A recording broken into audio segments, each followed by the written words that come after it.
Bien, qué alegría estar nuevamente en la casa del Señor para recibir el consejo de su palabra. Acaba de pasar agosto y por gracia del Señor me permite cumplir años en ese mes. Y mi expectativa cada vez que cumplo años no es si hay viajes, si hay ponqué, si hay muchos regalos. Hace años atrás, y ya son muchos los años, que he procurado el día de mi cumpleaños estar en comunión con Dios, en una celebración, en un ayuno, en un encuentro. Recuerdo precisamente que en el año 93, el 15 de agosto, fue la primera vez que entré a una cárcel a visitar a alguien. Entonces ese día he procurado tomarlo como un tiempo de acción de gracias, un tiempo de estar con el Señor, porque no puedo olvidar que hace 37 años el Señor me rescató. Y precisamente fue en una fecha de cumpleaños mío. Y eso me lleva a valorar la gracia, a valorar lo que Dios ha hecho de mi vida. Y me pongo a pensar, ¿qué sería de mí si el Señor no me hubiera salvado, si no se hubiera cruzado por mi camino? Y a veces digo, habría llegado a una cárcel, estaría vivo, sería una persona frustrada, una persona fracasada en muchas áreas, pero hoy miro atrás y sabe que no tengo de qué arrepentirme, sino que son muchos los motivos de gratitud al saber que mi vida con Dios es una vida llena de gozo, de paz, de esperanza y de bendición. Y me recuerda la historia de un pastor amigo nuestro llamado Libardo Quebrada. Él es un hombre que el Señor también lo rescató de una vida muy difícil. Estuvo sumido en la delincuencia a altos niveles, como secuestros, tráfico de armas, sobornos y tantas cosas más. Y ahora él comparte con nosotros. De hecho, fue la persona que Dios usó para sembrar el terreno de la iglesia Cielos Abiertos San José hace años atrás. Él dio el dinero para ese terreno. Y hoy es todo un hombre del Señor. Dios lo ha bendecido mucho. Estando en la cárcel, subiendo unas escaleras, el Señor Jesús se le reveló. Él tuvo un encuentro real y profundo con Dios. Se convirtió de verdad. Cuando sale de la cárcel, ya en una vida nueva, pero también difícil, dice que prácticamente durmió debajo de unos puentes, pero no vaciló en amar y servir al Señor. Y allí Dios comienza a bendecirlo, le permite en la galería, lo que es la plaza de la ciudad de Pereira, tener un puestico para vender fruta. Y ahí Dios lo prospera, ahora es dueño de un puesto, de otro puesto, Dios lo bendice por aquí. Y económicamente lo ha bendecido demasiado, pero igual mantiene un corazón generoso. Siembra para obras, va a hospitales y traslada pacientes que no tienen recursos, compra camas clínicas y se la presta a gente que necesita en su casa por su enfermedad. Hace una obra extraordinaria.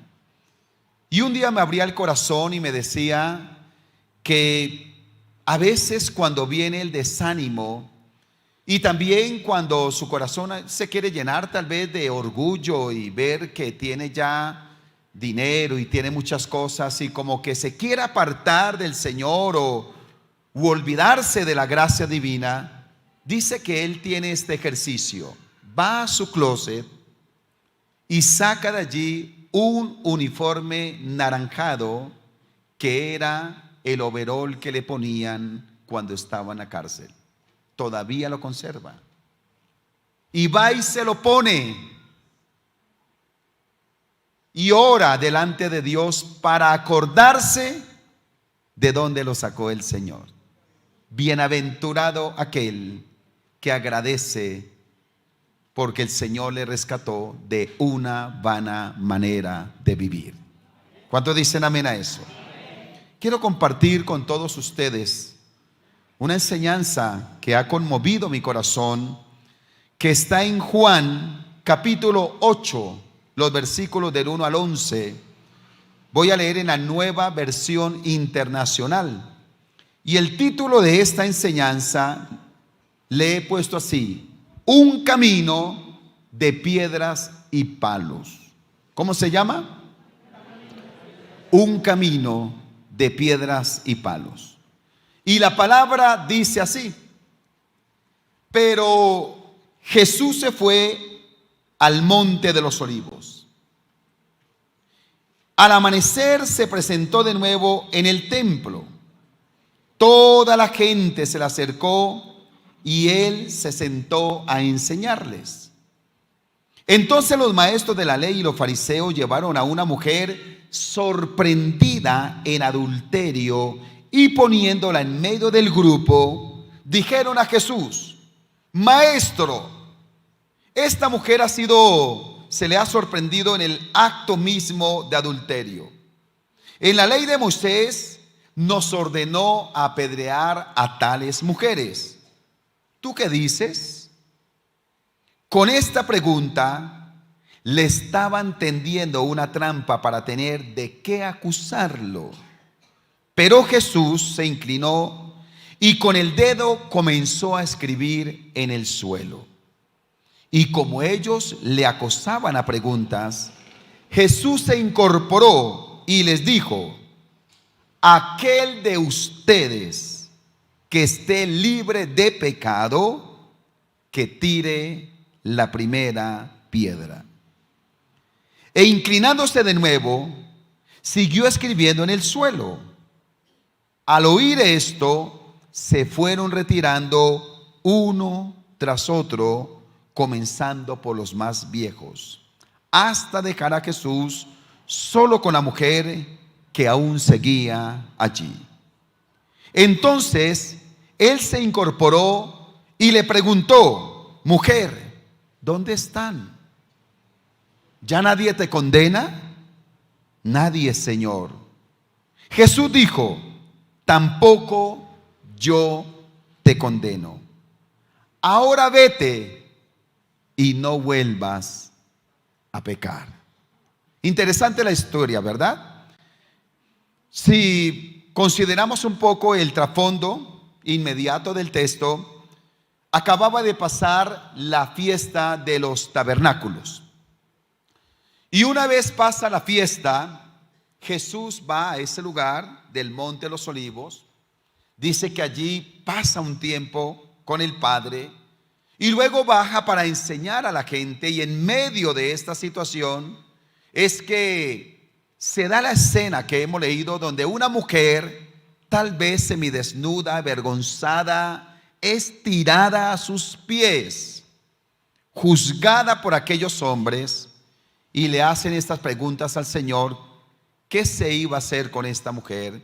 A lo cual el Señor respondió, como ya lo hemos leído, y soluciona una situación que de alguna manera se había vuelto compleja. Estamos hablando del mes de la empatía.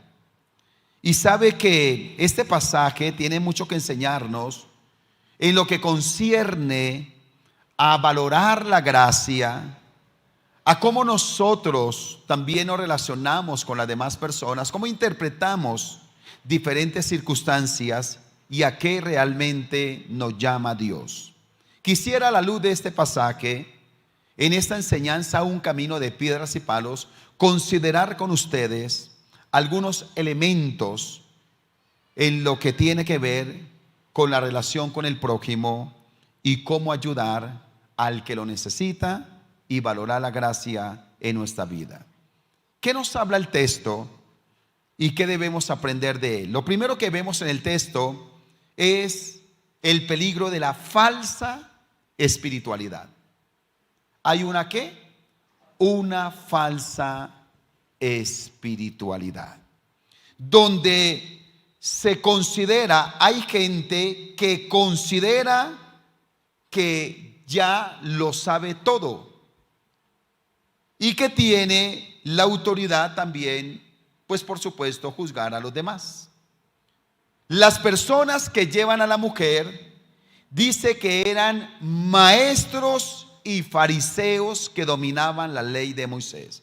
Cuando habla de estos maestros, este era un nivel alto.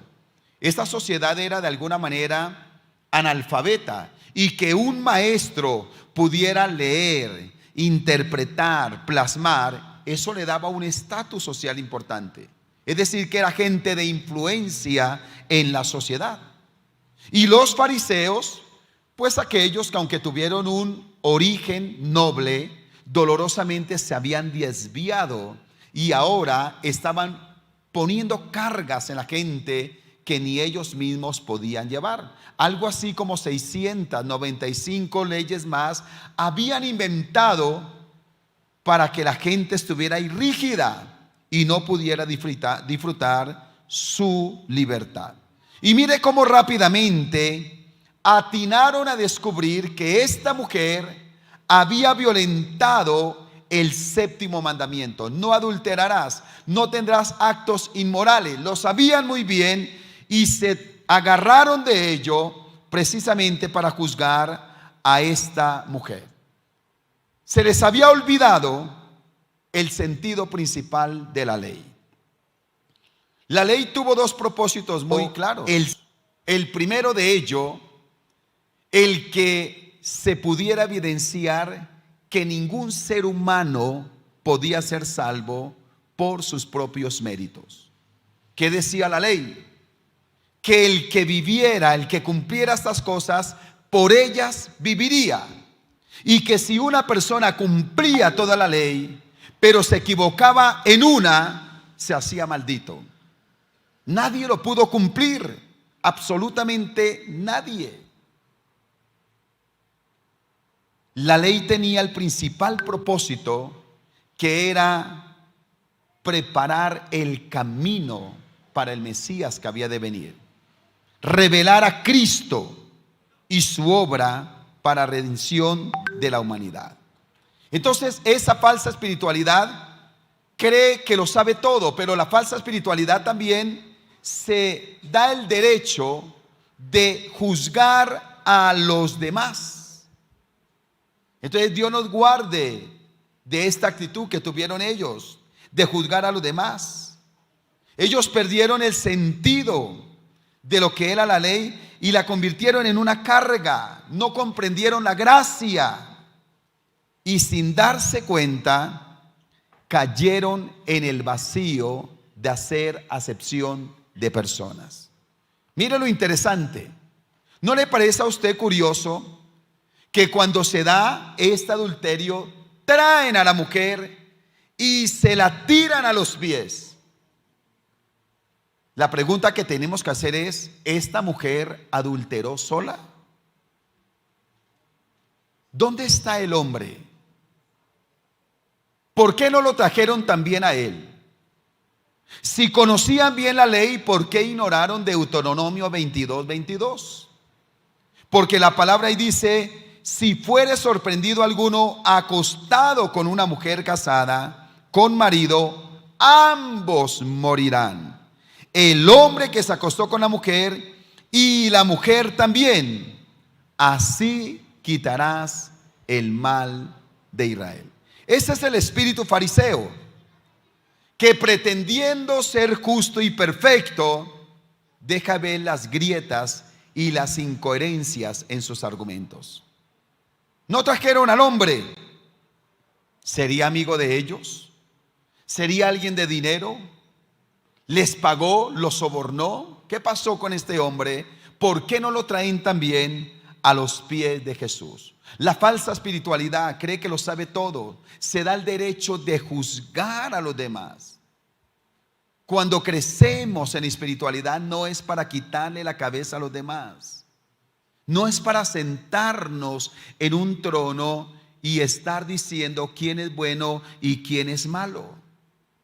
Esa fue la actitud precisamente de los fariseos. dejan de crecer. La falsa espiritualidad impide un buen crecimiento. ¿Qué era lo que estaba haciendo Jesús? Enseñándole a la gente. Y si ellos eran fariseos y maestros, eran los primeros que deberían haber estado a los pies del maestro aprendiendo. Pero nótese que por estar juzgando a los demás, dejaron de aprender. ¿Verdad? Eso quiere decir que ellos consideraron que ya no necesitaban ¿qué? No necesitaban aprender. En otras palabras, la falsa espiritualidad en cuanto a la relación con otros tiene dos pecados terribles. Uno de ellos, no buscar al pecador.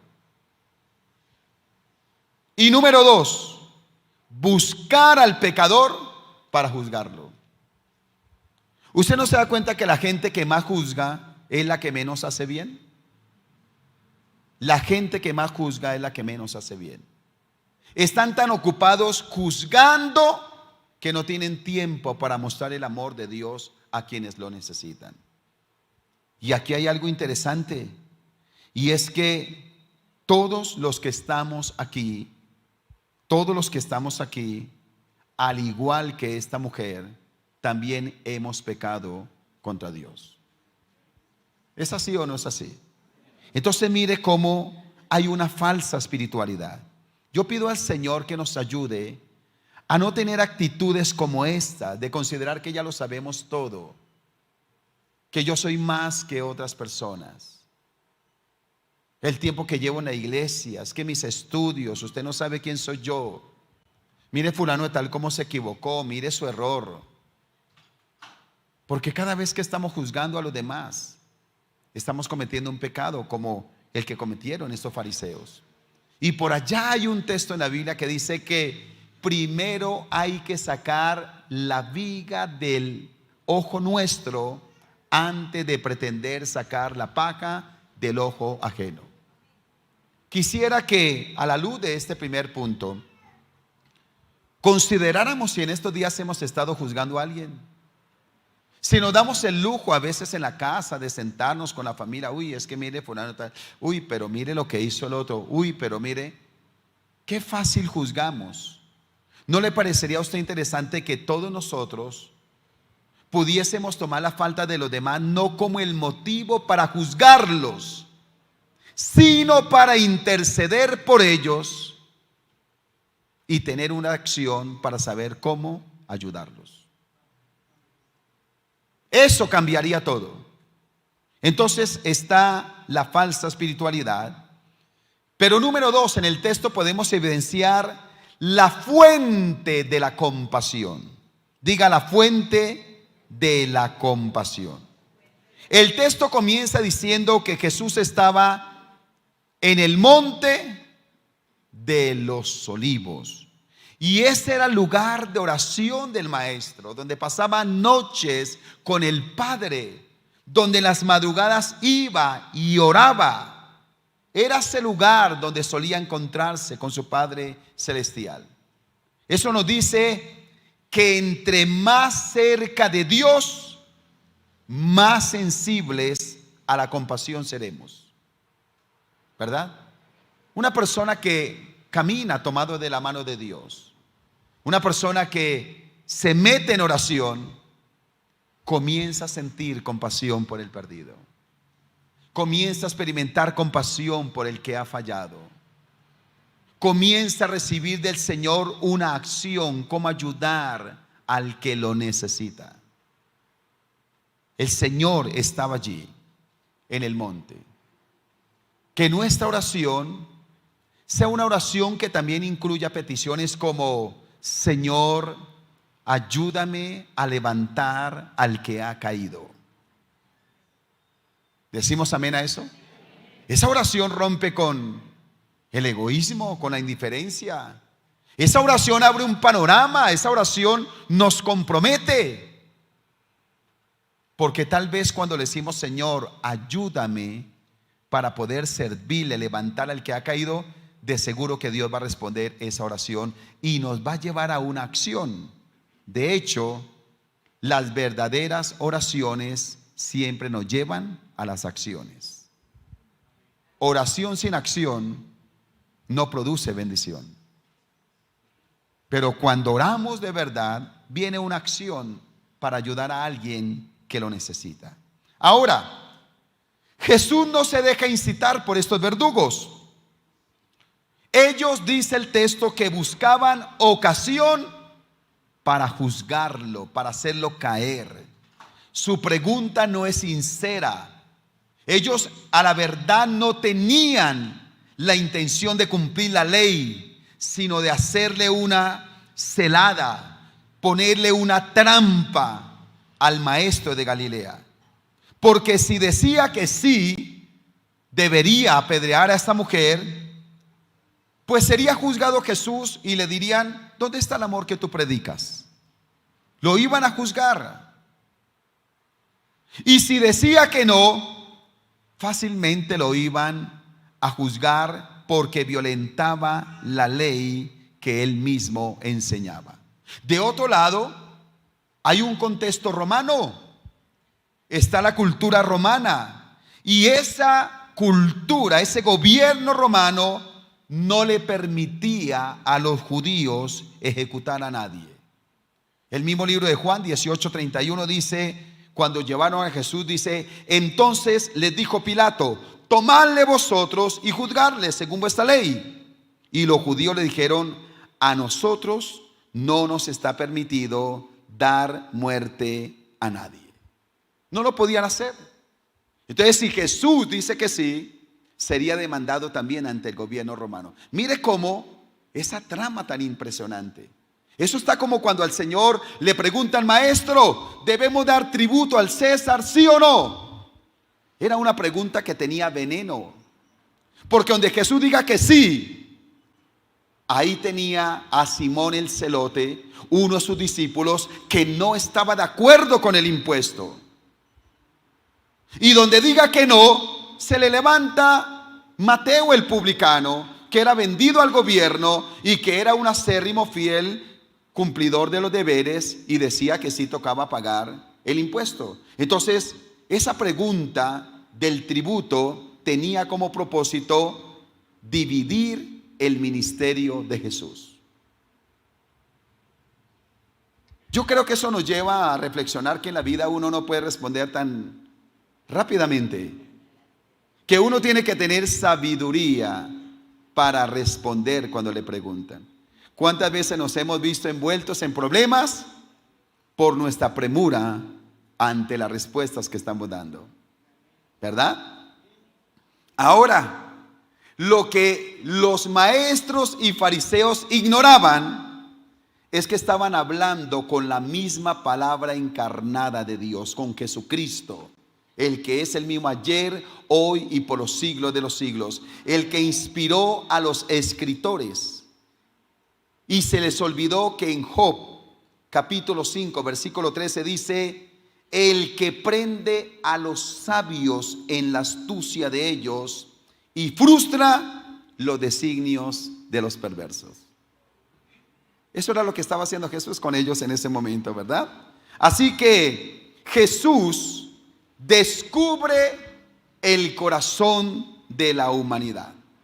Y ante la presión de estos maestros y fariseos, el Señor, mira estas respuestas tan impresionantes. Cuando es el tributo, dad al César lo que es del César y a Dios lo que es de Dios. Ellos nunca se imaginaron que fuera a responder así. Y ahora les lanza nuevamente la pelota a la cancha de ellos y le dice: aquel de ustedes que esté sin pecado, que tire la primera piedra. Y eso lo dice el Señor a todos los que estamos aquí hoy. Que se ponga en pie el que está sin pecado, el que no le ha fallado al Señor. Aquel que esté sin pecado, que tire la primera piedra.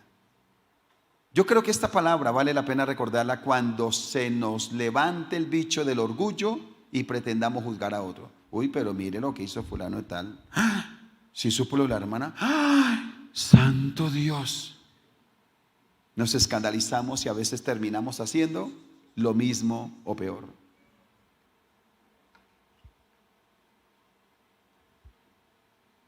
Aquel que esté sin pecado, que tire la primera piedra.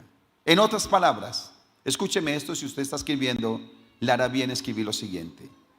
Tan importante es la culpabilidad del acusado como la inocencia de los acusadores. No se trata solo de qué tan culpable es el acusado, sino qué tan inocente es el que pretende acusar al otro, ¿verdad? Y dice que después de que el Señor lanza ese desafío, aquel que de ustedes esté sin pecado, vamos, tírele la primera piedra a esa mujer, acabe con ella. Y como quisiéramos acabar con gente, ¿verdad? Como quisiéramos borrarla del mapa, si el Señor se los llevara. Y a veces hasta hacemos oraciones, ¿no? Señor, trata con él, trata con ella. Y esas oraciones a veces hasta son fariseas también. Porque cuando decimos, Señor, trata con él, trata con ella, disimulamos, pero lo que quisiéramos decir es, Señor, acaba con él, acaba con ella. ¿Por qué no lo enfermas? ¿Por qué no le mandas un cáncer? Señor, que lo agarre un camión. Sí, no nos digamos mentiras. ¿Qué tal si decimos, Señor, trata con él, trata con ella? Y el Señor los empezara a bendecir, los empezara a prosperar. Seguro que nos pondríamos bravos como cuando Jonás se puso bravo porque Dios perdonó a los de Nínive, ¿verdad? En la Biblia muchos se pusieron bravos por la gracia de Dios. Entonces, a veces queremos acabar con ellos. Pero una vez el Señor lanza esa pregunta, dice que se volvió a inclinar y con su dedo estaba escribiendo en tierra. Y eso no lo podemos ignorar, porque en la Biblia solo 2 veces Dios escribe con su dedo. Y la primera vez que lo hace es para dar la ley de Moisés. Cuando se escriben las tablas con su dedo, Dios escribió las tablas. Y ahí se estableció la ley de Moisés. Pero ahora vuelve a sacar su dedo para escribir y establece la ley del amor y la misericordia. ¿Cuántos dicen amén a eso? Entonces, es ahí donde el Señor está mostrando ese amor y esa bondad. Y viene ahora la firme demanda. ¿La firme qué? La firme demanda. ¿Por qué? Porque una vez los confronta y escribe la ley de la misericordia, dice que el Señor levantó nuevamente su rostro. Había una multitud. Muchos habían venido con palos y con piedras. Pero cuando Él levanta su rostro, ya no hay nadie. Pero hay un camino de palos y de piedras. Yo no sé si quizás tengamos hoy en nuestras manos palos y piedras contra alguien. Y nuestras palabras han sido duras y nos cae mal esa persona. Y lo masticamos y no lo pasamos y no lo queremos ver. Y le hacemos el quite y nos pasamos de cera. Y estamos denigrando a esa persona y nos creemos mejor que esa persona y le restregamos el problema. A todo mundo le estamos contando, pero es que fulano de tal, es que lo que me hizo es que... Y a todo mundo le estamos contando. Y en nuestras manos tenemos palos para ver cómo podemos acabar con el otro. Esa fue la actitud de los maestros y los fariseos. Pero ante la confrontación quedó un camino de palos y de piedras. Que el Espíritu Santo nos ayude a desarmar nuestro corazón. ¿Qué está sintiendo hoy contra su prójimo? ¿Habrá alguien que estando aquí sentados, nosotros, habrá alguien al que no le hablamos? Esta semana que pasó estuvimos hablando de la falta de alguien. ¿Nos cae mal alguien? ¿Queremos que Dios extermine a alguien en este momento? Que quizás si se muriera diríamos: Señor, gracias por contestar mi oración. ¿Cómo me amas? Seguramente diríamos hasta eso. Porque en el corazón sentimos cosas contra la gente. Y hacemos acepción de personas. A este sí, a ti te amo y a ti te odio. A este te amo y a ti. Porque como tú me caes esto, como tú eres este y este es aquí. Ese es un pecado fuerte que podemos llevar. Tal vez usted me dice: pastor, yo estoy en la iglesia y quiero decirle que hace años yo ya no tomo, yo ya no fumo, yo ya no voy a discotecas, yo ya no voy a prostíbulos. Pero odiamos. Hacemos acepción de personas. Hablamos mal del prójimo. Compañeros de trabajo, del mismo jefe. Y decimos: Señor, pero yo ¿por qué no veo tu bendición? ¿Por qué como que no me va bien? Porque todo eso cierra los cielos. El espíritu, la falsa espiritualidad cierra los cielos. Entonces aquí está Jesús en esta firme demanda. Nos deja ver cómo levanta al caído. Y después de que levanta su mirada el Señor y ve un camino de piedras y de palos, se dirige a la mujer y le dice: ¿dónde están los que te condenaban? ¿Sabe qué me llamó la atención estudiando el texto? Dice que empezaron a irse uno por uno, comenzando por los viejos. Por los viejos. Eso dice que los que más deberían saber fueron los que perdieron el examen con la peor nota. Yo pido a Dios que todos nosotros, al pasar los años, crezcamos en sabiduría, en amor y en compasión. Debemos orar así. Y yo pido al Señor que los ancianos de la iglesia, aún no solo de autoridad espiritual, sino también de años, tengan amor y misericordia por los demás. Yo he visto gente y he escuchado gente que tan fácilmente: uy, sí, fulano de tal se equivocó. Y lo dejan así. Los errores los ven cualquiera, hasta los fariseos ven los errores. Pero solo los sabios y los que caminan de la mano del Señor y valoran la gracia, cubren a otros también con gracia. Juzgar es fácil. Ayudar a que alguien se levante habla de una genuina espiritualidad. ¿Dónde están los que te condenaban? Tal vez esta mujer temblando y temblando. ¿Sabe por qué? Porque estaba frente al único que la podía apedrear. Porque Jesús sí era sin pecado. Él sí la hubiera podido apedrear. Pero mire Jesús cómo no la juzga. Está la mujer tirada en el piso, semidesnuda, avergonzada, quizá llena de tierra. Y la mano de Jesús se extiende para levantarla, para hacerla libre de sus acusadores. Y le afirma una verdad: ni yo te condeno. Estamos frente al Señor que no nos condena. Alguien tiene que valorar eso, que el Señor no está para condenarnos. Esta mujer descubrió que en Jesús hay perdón para los pecadores. Y de ninguna manera se tiene que interpretar que Jesús estaba justificando el adulterio de esa mujer. De ninguna manera.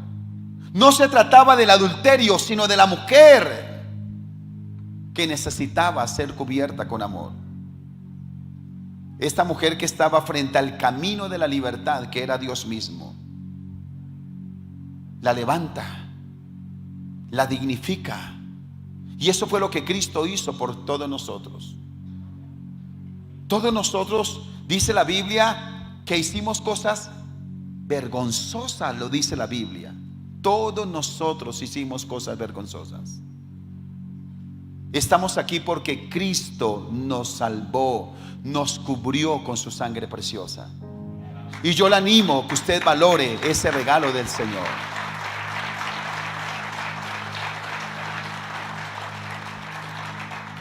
Pero ahora Jesús le dice: te libré de tus acusadores,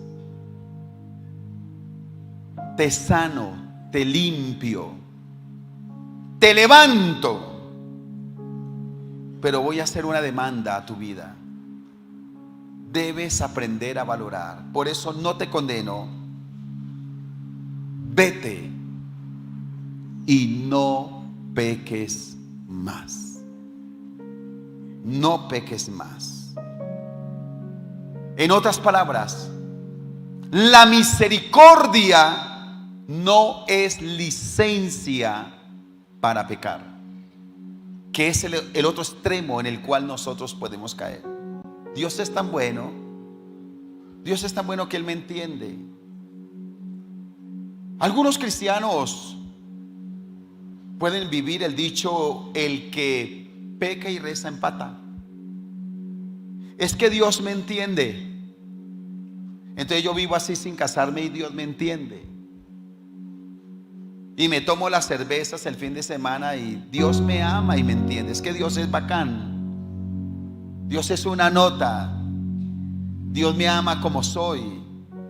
Y digo mentiras y miro la pornografía y odio a mi hermano y hago trampa aquí en el dinero y hago aquí actitudes que no son correctas y Dios me ama. Es que Dios es solo amor. Dios me ama tal como soy y su amor es fuente inagotable. Ojo con eso, porque el Señor nos rescató, pero también nos dice: vete y no peques más. Escuche esta otra frase. En otras palabras, la mejor manera de valorar la libertad es caminando en integridad. La mejor manera de valorar la libertad es que caminando en integridad. Yo no sé cuántos de ustedes, y lo voy a hablar con respeto, es más, la Biblia pone ese mismo ejemplo, pero yo no sé cuántos de ustedes han ido a un lugar donde hay cerdos. En la finca de la tía de mi esposa, allí hay cerdos. Y yo he visto que la tía Sofía por la mañana agarra una manguera y lava los cerdos y los deja bonitos. Y ellos, después de que están limpios, van y se meten a todo el muladar. ¿Acaso la Biblia no usa ese mismo ejemplo de aquella persona que el Señor no condenó, que el Señor rescata y limpia, pero determina seguir viviendo allá? Suena feo, pero alguien puede parecerse a un cerdo, porque una vez es limpio, va y se vuelve a revolcar en el mismo pecado. Yo no puedo venir a la iglesia que el Señor me eche agüita y me limpie para durante la semana revolcarme en el pecado. Suena un poquito fuerte, ¿cierto que sí? Pero es la verdad. Y la Biblia lo dice. Por eso dice: vete y no peques más. Vete y no peques más. La mejor manera de valorar la libertad es caminando en integridad. Y sabe que uno aquí tiene que aprender a darse duro a sí mismo. Y uno tiene que hacer compromisos delante del Señor. ¿De qué nos rescató el Señor? Seamos radicales. 13, 14 años yo era una persona prácticamente alcohólica. Tomé mucha cerveza, me la pasaba en una cantina como si fuera un viejo. Pasaba noches en la calle. Y cuando el Señor me rescata y me libera del alcohol, yo hago un voto con Dios: Señor, yo no me voy a tomar ni una champaña. Yo no me le tomo ni una champaña ni un vino. Pastor, una palacet, tampoco. Entonces uno tiene que ser radical. Si el Señor lo rescató, arregle su casa, maneje bien su vida sexual. Si se tiene que casar, rápido lo vamos a hacer. ¿Qué tengo que arreglar? No voy a ir a la mentira. Voy a agradar a Dios en todo. La historia no nos sigue diciendo nada más de esta mujer. Pero yo creo que esta mujer valoró la gracia de Dios. Fue, se bañó, se cambió sus ropas, cortó con relaciones pecaminosas. Le dijo: Señor, aquí estoy. No sé si esta fue una de las mujeres que más adelante predicó del Señor resucitado. Le sirvió de muchas maneras porque valoró la gracia de Dios. Bienaventurado aquel que valora la gracia de Dios, hasta que el Señor nos llame a su presencia. Y Dios nos dice a todos que nos trajo en esta mañana para decirnos que no nos condena, que perdona todo pecado. Pensemos en que este momento en que estamos hoy aquí es el mismo momento en que la mujer estuvo tirada a los pies de Jesús. Yo no sé si hemos venido jugando con algunos pecados y todavía la mentira y todavía muchas cosas están ahí, pero hoy el Señor nos trajo para decirnos: te amo, te lavo una vez más con mi sangre preciosa. No te condeno, pero a partir de este día no peques más. Y un compromiso profundo tiene que estar en nuestro corazón delante del Señor. Colóquese en pie, por favor. Un camino de piedras y palos.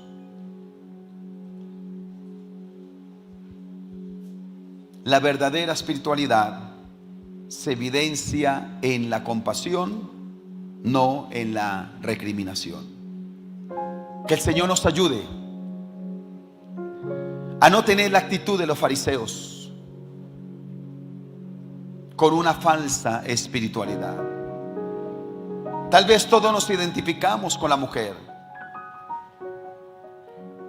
Hemos pecado, hemos sido transformados, pero ahora el Señor nos llama a una vida de integridad. Con su rostro inclinado, sus ojos cerrados, le voy a pedir el favor que ahí usted le dé gracias a Dios por el día que Él se cruzó por su camino, de que le liberó el Señor. Dele gracias a Dios. Tenga una palabra. Y le animo a que usted pueda abrir su boca y le dé gracias a Dios. Mientras usted da gracias a Dios, si hubiese alguna persona que hoy viene por primera o segunda vez y al escuchar esta palabra reconoce que necesita a Jesús en su vida, reconoce que necesita a Jesús, y usted dice: yo anhelo abrirle mi corazón a Cristo Jesús, levante su mano. ¿Y dónde está? Yo quiero orar por usted que viene por primera o segunda vez y se necesita a Jesús. Dios le bendiga, Dios le bendiga, Dios le bendiga, Dios le bendiga, Dios le bendiga allí donde ustedes están. Quiero suplicarle un favor a usted que levantó su mano, aún los que están allá atrás. Por favor, salga de su puesto y venga aquí adelante. Yo le quiero dar mi mano. Yo le quiero dar mi mano. Usted que está allí, venga, por favor. Voy a bajar de este lugar y quiero darle la mano a aquellas personas que levantaron su mano. Dios les bendiga. Dios les bendiga. Dios les bendiga. Bendiciones. Juancho, Juan Diego, bendiciones. Dios les bendiga. Dios les bendiga. Alguien tiene que dar un aplauso al Señor por estas vidas. Dios les bendiga. Dios les bendiga. Gloria al Señor. Vamos a hacer una oración, porque Dios tiene planes para con su vida. A buena hora Dios se cruza por nuestro camino. Agosto del 86 para mi vida. Conocí a Cristo estando aún tomado. Mi mejor amigo era un ex sicario. Tuve una vida tenaz, pero le hice caso a Dios, valoré su gracia. Me han pasado 37 años y no me arrepiento de haberle entregado mi vida a Jesús. Yo quiero animarles de todo corazón que no sea solo hoy, porque si recibimos hoy esta bendición y no la cuidamos, perdemos un tesoro. La iglesia está con un liderazgo maravilloso para servirles y ayudarles a crecer también en su fe. Vendrán críticas, a veces desánimo de no querer seguir, pero les animamos y estamos con ustedes, esta linda iglesia, para ayudarles a seguir adelante. Vamos a hacer una oración ahora para recibir a Jesús en su corazón. Levanta su mano derecha, la iglesia extiende sus manos hacia ellos y la iglesia nos va a acompañar en esta oración. Yo voy a repetir una oración, decir una oración, ustedes la repiten conmigo, pero con mucha fe. Dígale: Señor Jesucristo, te doy gracias porque me amas y no me juzgas. Me identifico con la historia de esta mujer. También he pecado contra ti y hoy vengo a tus pies por misericordia. Te pido que con tu sangre preciosa me limpie de todo pecado y me hagas libre de toda maldición. Escribe mi nombre en el libro de la vida y no lo borre nunca. Enséñame a conocerte, amarte, seguirte y servirte todos los días de mi vida. En el nombre de Jesús. Gracias, Señor. No sé si alguien me quiere ayudar aquí de los pastores a orar. Bendecimos estas vidas. Señor, nos identificamos con ellos. Delante de ti los presentamos. Tú conoces la vida de cada uno de ellos. Entregamos cargas, luchas. En esta mañana, en el nombre de Jesucristo, se rompen cadenas. Toda cadena de vicios, de pecados, de temores. Se sanan heridas. El Señor da corazón y espíritu nuevo en el nombre de Cristo Jesús de Nazaret. Señor, llénale de ti, con tu presencia, con tu gracia divina. Haz con ellos una obra grande y sobrenatural. Espíritu Santo, revela a Cristo y su propósito en sus corazones. En el nombre de Cristo Jesús de Nazaret, te damos gracias por esta linda cosecha. Gracias, Señor. Y ahora ustedes mismos, pastores y obreros, demos ese aplauso fuerte al Señor. Si alguien en casa hizo esta oración, también le bendecimos en el nombre de Jesús. Les queremos atender y dejar un recuerdo de este momento especial. Pastores, guíenles ustedes mismos, por favor. Allí donde dice bienvenido, acompáñenlos. Ni siquiera los manden, acompáñenlos para atenderlos y bendecirlos de manera especial. Iglesia, levante sus manos al cielo. ¿Qué tiene que decirle al Señor frente a esta palabra? Vamos, conmigo. No se distraiga, levante sus manos.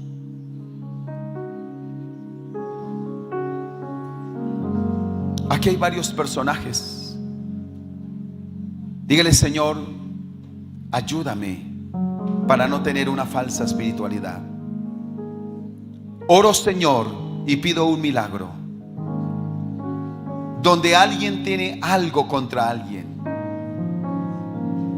donde ha hecho acepción de personas, y por supuesto que no lo va a reconocer por sí solo, pero a través de tu ayuda, a través de tu intervención, Señor, ayúdanos a perdonar, a amar, a que cuando alguien haya fallado no le restreguemos todo lo que hizo, ni estemos hablando con otro de esa falta, sino ayudarle a levantarse en el nombre de Jesús.